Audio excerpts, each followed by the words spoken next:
네, 반갑습니다. 오늘은 결정론에 대해서 말씀드리겠습니다. 오늘로서 성경적 한의학 강의한 지가 만 3년째가 됩니다. 다음부터는 4년 차에 들어가게 되죠. 그동안 성원해 주신 여러분께서 감사를 드리며 앞으로 더욱더 열심히 일하겠습니다. 사람이 인생을 살아가면서 어떠한 일을 이렇게 만나게 될 때에 또는 그 사람의 인생의 그 생의 모든 전반이 미리미리 다 결정되어 있다고 생각하는 그러한 경향들이 참 많이 있는데 그 사이에서 오늘날 크리스찬들이 방황하고 있습니다. 오늘은 그 문제에 대해서 근원적으로 말씀을 좀 드리도록 하겠습니다.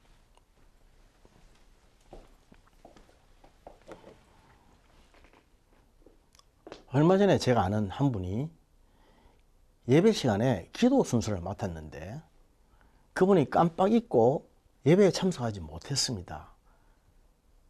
그래서 다른 분이 기도를 했는데 예배를 마치고 나서 그분이 말하기를 내가 오늘 예배에 참석해서 기도를 하지 않은 것이 하나님의 뜻이었을 것이다. 나는 너무 부족하니까. 이렇게 말할 때 제가 깜짝 놀랐습니다. 그게 무슨 하나님의 뜻이냐? 당신이 잊어먹은 것이 아니냐? 당신이 신경을 안 써놓고 하나님의 뜻이라고 말을 하면 되느냐? 그런 얘기를 했습니다. 우리는 참 헷갈릴 때가 많이 있죠. 칼빈이 예정론에 대해서 말하기를 사람의 구원이 예정되어 있다고 봤지 않습니까? 이 예정론에 말하는 것은 구원에 대한 얘기지 다른 게 아니거든요. 1시간 후에 내가 무슨 일을 하기로 하나님 예정해 놓으셨다. 5분 후에 내가 누구를 만나기로 하나님 예정해 놓으셨다. 내가 지금 무슨 일을 하기로 하나님 예정해 놓으셨다. 내가 화장실 가기로 예정해 놓으셨다. 이렇게 해석하면 큰일 나지 않습니까? 내가 할 수도 있고 안 할 수도 있고 내 의지에 많은 부분 하나님 맡겨놓으신 일들이 있는데 그 모든 것을 예정인이 결정론인이 미리 이렇게 말을 해버리면 심한 착오에 빠질 수가 있습니다. 오늘날 사람의 인격을 결정하는 요인으로 3가지 이론이 대두되고 있습니다. 제일 처음에 하나는 다윈이죠. 진화론을 주장한 다윈의 생물학적 결정론.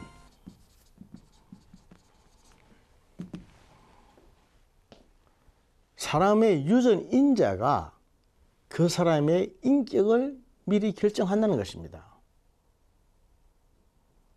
오랜 시간 동안 이 의학계를 지배하고 있고 지금도 지배하고 있는 그런 이론의 하나입니다. 생물학적 결정론은 유전 인자죠.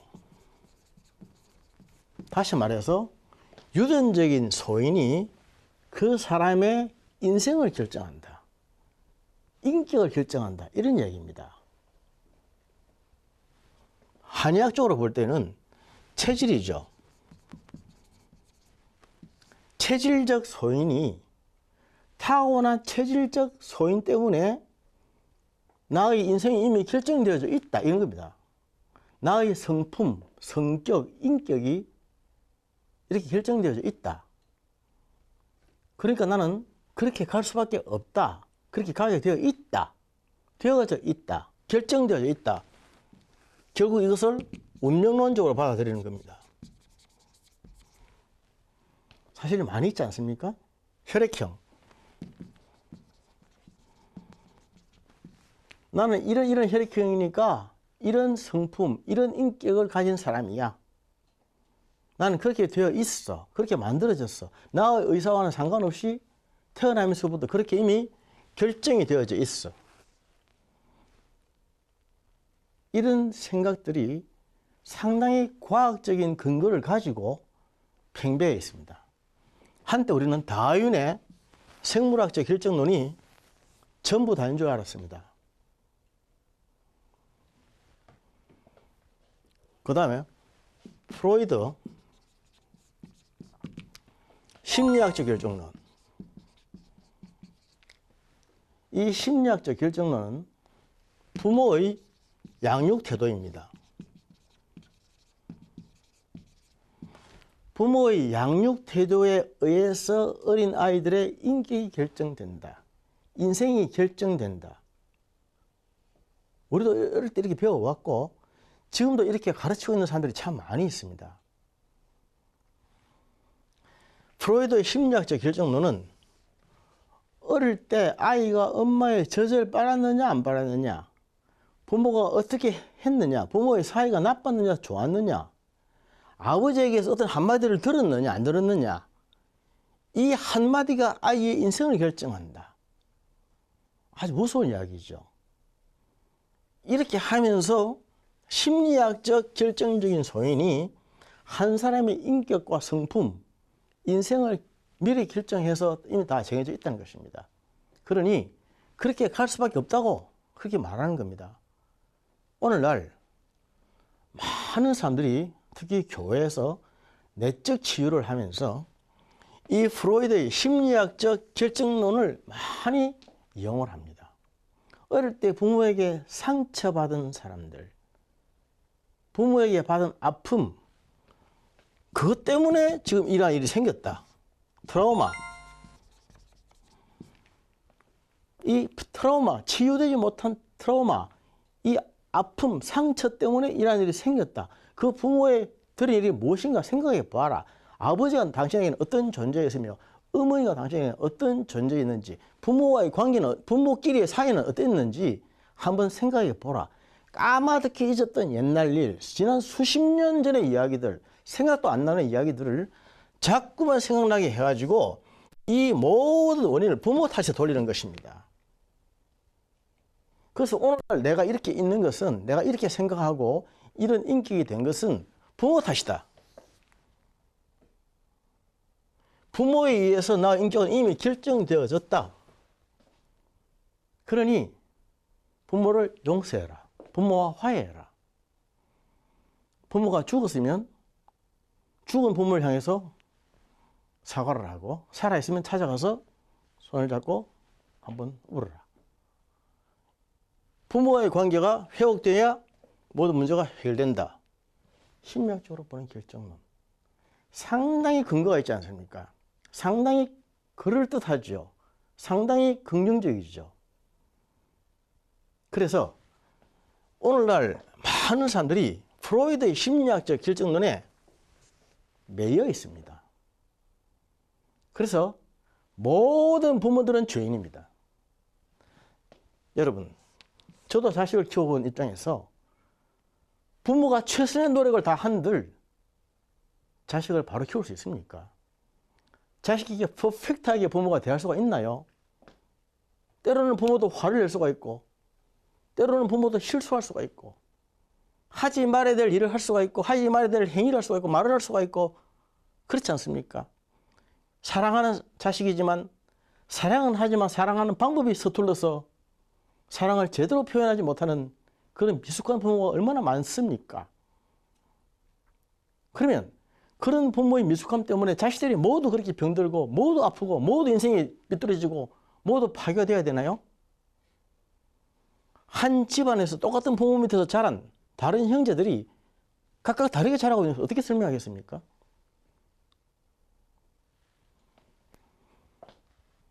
프로이드의 심리학적 결정론이 내적 치유라고 하는 형태로 오늘날 한국 교회 안에서 너무나도 많은 바람을 지금 일으키고 있습니다. 이것이 도대체 어느 정도의 타당성이 있는지를 한 번 더 검토를 해봐야 되고 연구해 봐야 됩니다. 불구하고 이게 마치 다인 것처럼, 마치 크리스찬들은 진화론을 주장한 다윈의 학설은 채택하면 안 되기 때문에 대신에 프로이드의 학설을 가지고 와가지고 부모에게 모든 영향을 책임을 씌우고 부모 때문에 자식이 그렇다고 결정되었다고, 모든 부모는 가해자가 되는 것이고 죄인이 되는 겁니다. 이 사실이 이 아이들에게는, 자식들에게는 말할 수 없는 합리화가 되는 것이고 면책이 되는 거죠. 오늘의 내가 이렇게 된 것은 내 탓이 아니라 부모 탓이다. 범인은 부모다. 이렇게 말하면 부모는 죄인이 되고 자기는 합리화가 되고 면책이 되는 겁니다.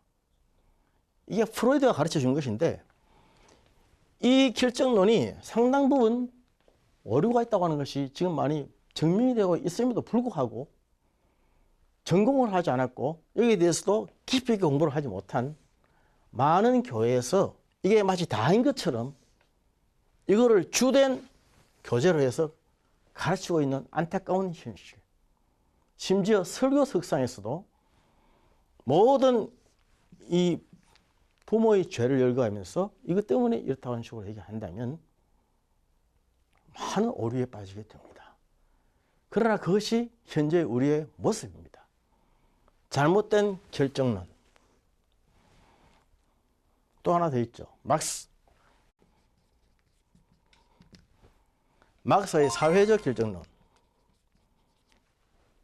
사회의 교육, 환경에 따라서 사람이 결정된다. 막스의 사회적 결정론입니다. 이것도 상당히 그럴듯하지 않습니까?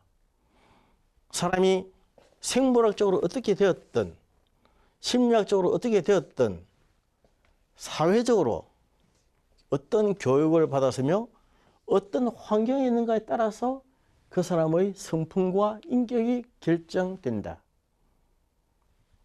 이렇게 보는 것이 막스의 사회적 결정론입니다. 이렇게 본다면 우리는 지금 헷갈리게 되는 거죠. 나의 인생이 결정이 되어 있구나.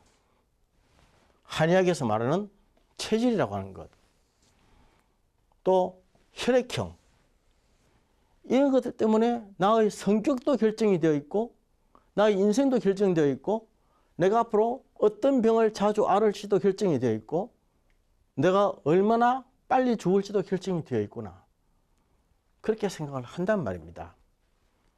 환자분들 중에 보면은 우리 집안에는 가족력이 있는데 대대로 암을 앓았고 대대로 단명했고 아버지는 무슨 암으로 돌아가셨고 누구는 무슨 암으로 죽었고 우리 집안에는 결핵이 있고 우리 집안에는 무엇이 있고 물론 패밀리 히스토리, 패스트 히스토리가 필요는 합니다만은 이 사람들의 결론은 그래서 나도 그렇게 될 것이다.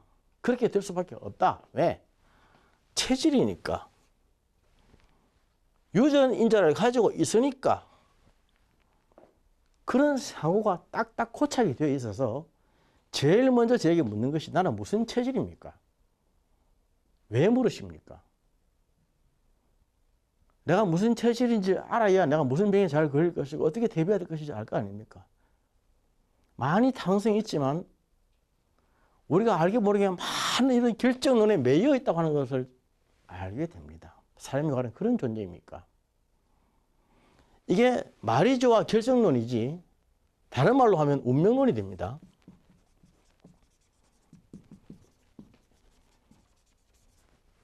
운명론, 숙명론이라고 하는 거죠. 나는 이런 운명을 타고 있다. 숙명을 가지고 살아간다. 이렇게 살아가면은 자기가 여기에 매입니다. 매이게 되고 정신적으로 자꾸 매이게 돼서 기가 꺾이게 됩니다. 한의학에서 말하는 기라고 하는 것은 기가 펄펄 살아있는 것을 활기가 있다고 그랬죠. 살아있는 기를 생기라고 그러지 않습니까? 활기차고 생기가 넘치면 사람이 기순환이 잘 되게 되고 혈순환도 잘 되게 돼서 건강하게 되고 액티브하게 돼서 병을 싸워서 능히 이길 수 있습니다. 우리 몸의 힘, 저항력이 원기인데 원기라고 하는 것은 기를 자꾸만 살려주고 기를 북돋워주는 그런 상황에서는 자꾸만 살아나게 되어 있는데 멀쩡한 원기를 자꾸 쳐대면은 원기가 꺾일 수밖에 없게 됐습니다. 한방에서 이걸 중기하함이라고 하죠.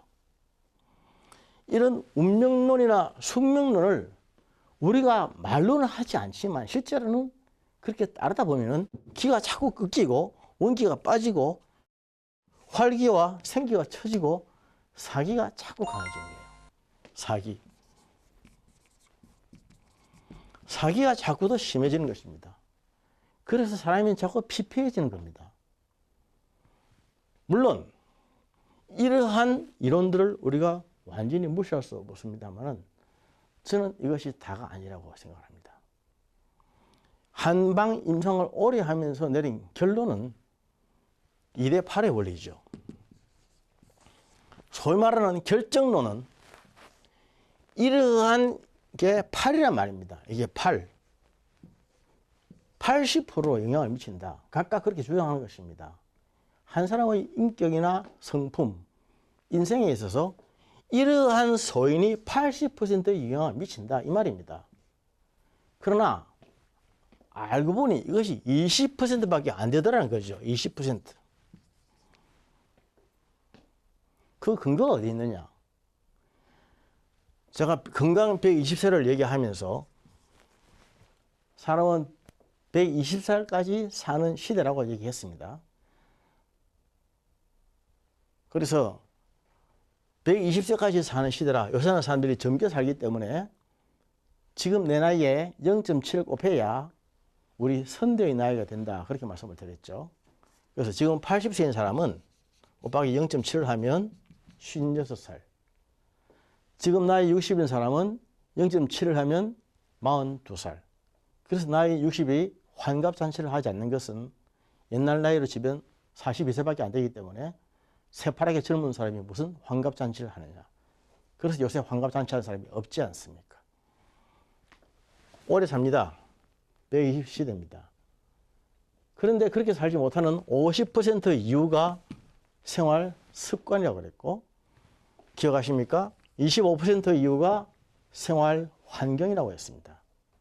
다시 말해서 생활 습관과 생활 환경이 75%.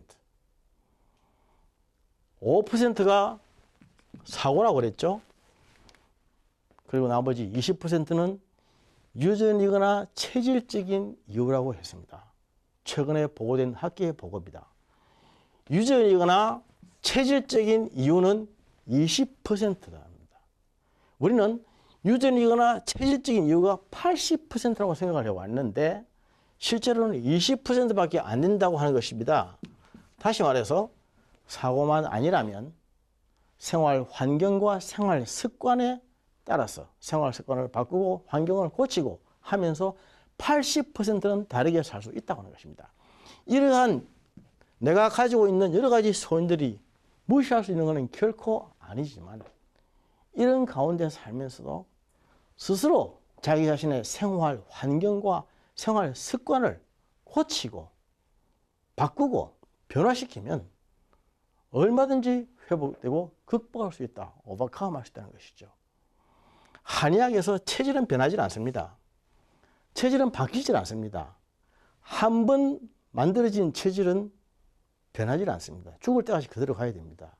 그러나 그러한 체질이라 하더라도 약한 부분, 체질의 마이너 파트, 약점들은 얼마든지 그때그때 만회해서 보강시킬 수가 있습니다. 바뀌지 않고 근본적으로는 바뀌지 않고 근본적으로 고치지 않는다 하더라도 얼마든지 보강시킴으로 말미암아 체질적인 약점을 많이 만회할 수가 있다고 하는 것이죠. 그것이 대단히 중요하다는 것입니다. 어쩌면 그런 것이 더 80%라는 거예요. 80%. 사람이 살아가면서 온전하게 건강한 유전적인 그런 소인을 다 가지고 있을 수가 있나요? 몇 대를 거슬러 올라가 보면 병 없는 집안이 어디 있으며 유전적인 소인이 없는 집안이 어디 있습니까? 다 나름대로 문제가 있습니다. 그러나 우리가 처녀 총각이 결혼을 해서 아기를 가지기 전에 3개월만 음식 조심을 해서 제가 전에 말씀드린 대로 알칼리성 음식 위주로 먹고 인스턴트나 패스트푸드, 육고기, 쌀밥 이런 산성 음식을 좀 가려주고 알칼리 음식 위주로 3개월만 딱 먹어주면 유전자가 바뀐다고 했습니다. 유전자가 바뀐다는 것이죠. 그 신랑과 신부의 선대에 이어져 내려오던 어떠한 유전적인 병변이 있다 할지라도 3개월만 둘이 음식 조절을 딱 해서 피를 깨끗하게 만들어주면 유전자가 바뀝니다. 그것을 몸 만들기라고 그랬죠. 몸을 먼저 만들고 난 다음에 아기를 만들어라는 것입니다. 많은 부부들이 몸 만들기를 하지 않고 아기부터 만들기 때문에 선대에서 전해진 내려오는 유전자의 영향을 받기 마련이라는 것입니다. 그러나 미리 딱 알아서 3개월만 조심해서 음식으로 깨끗하게 해주고 또 영적인 관리, 영혼의 관리를 해서 말씀과 기도 생활에 힘써주고 그렇게 하면 피가 깨끗해지고 건강해지면서 영혼이 맑아지고 경건해집니다. 영적으로 거룩해지는 것이죠. 부모가 그렇게 딱 변화 회복되면 그 선대의 어른들의 어떤 잘못된 죄악이나 또는 잘못된 병변들 이런 것들이 다 대가 끊기는 것입니다. 연결고리가 탕탕탕 끊기는 것이죠. 죄의 유전, 병의 유전, 인격의 유전, 유전이 세 가지 아닙니까? 이런 것들이 아무리 강하다 할지라도 얼마든지 끊어낼 수 있는 거죠. 그렇게 해서 먼저 몸을 만들고 난 다음에 아기를 만들어라. 그게 중요한 거죠. 그게 몸 만들기 아닙니까? 마찬가지입니다. 부모의 많은 잘못된 양육 방식들. 부모치고 자식들을 제대로 바르게 FM대로 교육하는 사람들이 있습니까? 다 자기식으로 하지만 그러나 자식을 사랑하는 것은 맞죠. 어떤 사람들은 정말 형편없는 부모도 있지만 그럼에도 불구하고 부모가 부모로서는 자식을 사랑하기 때문에 많은 시행착오가 있고 실수가 있지만 내가 건강하면 그거 다 익스큐즈 할 수 있습니다. 아이들이 크면서 부모를 이해하게 되고 부모를 용서하게 되는 것은 하나님과의 관계에서 믿음을 가짐으로 회복되는 것이죠. 마음이라고 하는 책을 가진 이무석 교수, 마음이라고 하는 책에서 그런 말씀했습니다. 어릴 때 부모에게서 극심한 상처를 받고 극심한 아픔을 가지고 태어난 사람들이 결혼을 하거나 또는 하나님과의 바른 관계에 들어가서 훈련을 많이 받으므로 60%까지는 치유될 수 있다. 그렇게 했습니다. 그러나 우리 성경에 보면은 예수님께서는 그 병든 자, 환자 고치실 때에 어떤 유전자에 있느냐, 어떤 부모에 있느냐, 얼마나 아팠느냐, 어떤 환경에 있느냐 따지지 않으셨습니다. 묻지 않으셨습니다. 그 자리에서 바로 낫게 해주신 것입니다. 예수를 아는 믿음은 완전히 낫게 하는 것입니다. 하나님의 말씀이 우리에게 들어오고 우리의 영이 맑아지면 한의학적으로 볼 때는 기와 혈이죠. 기가 팽팽 가볍게 잘 돌게 되고 피가 맑게 되는 것입니다. 그러기 위해서 이 자리에서 음식으로 어떻게 관리를 할 것인가, 어떻게 말을 할 것인가, 어떻게 마음 관리를 할 것인가, 심지어 눈빛 하나 어떻게 볼 것인가, 이까지 다 말씀을 드린 것은 우리가 그렇게 훈련을 하자는 것입니다. 그렇게 훈련하고 내 자신에게 주신 하나님의 몫이 있는 것이죠. 내가 해야 되는 많은 부분, 나에게 맡겨진 부분이 80%입니다. 사람의 인생은 결정된 것이 아닙니다. 사람은 자기가 하는 바에 따라서 선택하는 것에 따라서 오래 살 수도 있고 일찍 죽을 수도 있고 이 병에 걸릴 수도 있고 저 병에 걸릴 수도 있고 건강할 수도 있고 아닐 수도 있습니다. 내가 버스를 탈 수도 있고 기차를 탈 수도 있는 것이지 버스를 타게 기차를 타게 이미 창세전부터 결정된 것은 아니란 거죠. 결정론이 잘못 우리에게 들어오면 신의 뜻, 하나님의 섭리라고 하면서 사람을 올가매는데 숨도 못 쉬게 만듭니다. 하나님 우리에게 많은 부분 자유롭게 선택하도록 인격적으로 허락하셨습니다. 다른 말로 하면 내가 하는 일에 대해서는 내가 책임을 져야 됩니다. 부모에게, 조상들에게, 얼굴도 알지 못하는 선조들에게 책임을 전가하는 비겁한 행위가 아니고 나의 탓이고 내 책임이고 내가 해야 될 일이고 나에게 맡겨진 몫이라고 생각하십시다. 그렇게 해서 내가 일구어 나가고 내가 고쳐나가고 내가 말씀 안에서 진리 안에서 바르게 살아가면 그 모든 약한 것들이 다 회복될 수가 있다고 믿습니다. 그리스도인은 그런 사람들입니다. 그렇게 해서 죄의 연결고리, 악의 연결고리, 병의 연결고리 그런 연결고리를 과감하게 탕탕 끊어내는 사람들입니다. 물론 자신의 결심과 노력으로 안 되죠. 성령 하나님이 도와주시면 얼마든지 할 수 있는 일입니다. 그래서 그리스도인은 매일매일 기도하면서 그러한 연결고리들을 끊어가는 사람들, 잘못된 결정론에 매이지 아니하고 매일매일 변화되고 회복되는 사람, 그래야 성숙을 이루어 나가는 사람들인 것을 다시 한번 말씀드립니다. 감사합니다.